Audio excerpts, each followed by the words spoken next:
जन्म देण्याचा विचार करताय किंवा तुमच्या पोटामध्ये तुमच्या बाळाचा गर्भ वाढत आहे, तुम्ही बघितलेल्या स्वप्नाप्रमाणे तुम्हाला तुमचा बाळ हवा आहे, परंतु यासाठी काय करावे असा प्रश्न तुमच्या मनामध्ये सतत येत आहे, तर डोंट वरी, हा व्हिडिओ तुमच्यासाठीच आहे.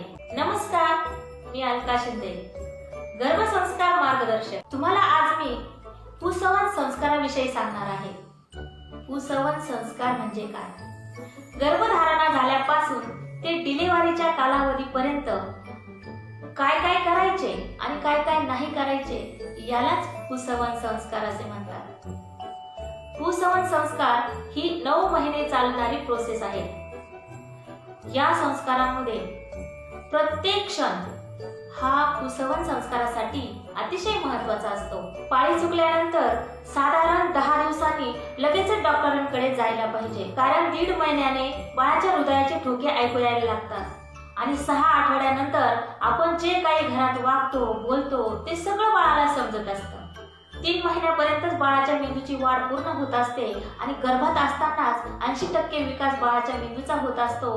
त्यामुळे आपण जे घरात वातावरण आहे, जे वागतो बोलतो आचरण करतो त्याचा परिणाम सगळा बाळावर होत असतो. बाळ हे सगळे ग्रहण करीत असते. त्यासाठी आपण 1 ते 9 महिने या कालावधीमध्ये गर्भसंस्कार करून घेणे अतिशय महत्त्वाचे असते. टेस्ट रिपोर्ट पॉझिटिव्ह आला की लगेच डॉक्टरांकडे जाऊन तपासणी करून घ्यायला हवी, वेळच्या वेळी ट्रीटमेंट करायला हवी, कारण बाळाची स्थिती कशी आहे काय आहे ते लगेच समजते.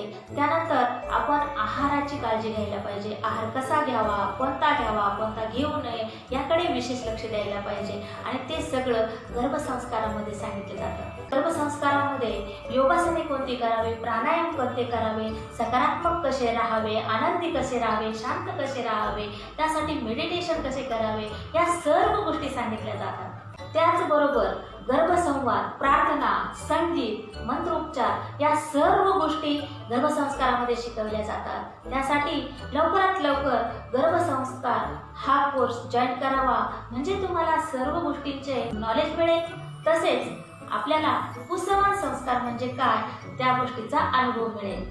तर मैत्रिणींनो, हा व्हिडिओ तुम्हाला कसा वाटला? व्हिडिओ आवडला असेल तर व्हिडिओला लाईक करा. तुम्ही जर माझ्या चॅनलवर नवीन असाल तर चॅनलला सबस्क्राईब करा. हा व्हिडिओ तुमच्या मित्रमैत्रिणींना शेअर करायला विसरू नका, कारण त्यांना सुद्धा ह्या गोष्टीची खूप आवश्यकता आहे. माझा व्हिडिओ शेवटपर्यंत पाहिला त्याबद्दल मी तुमची आभारी आहे. Thank you so much.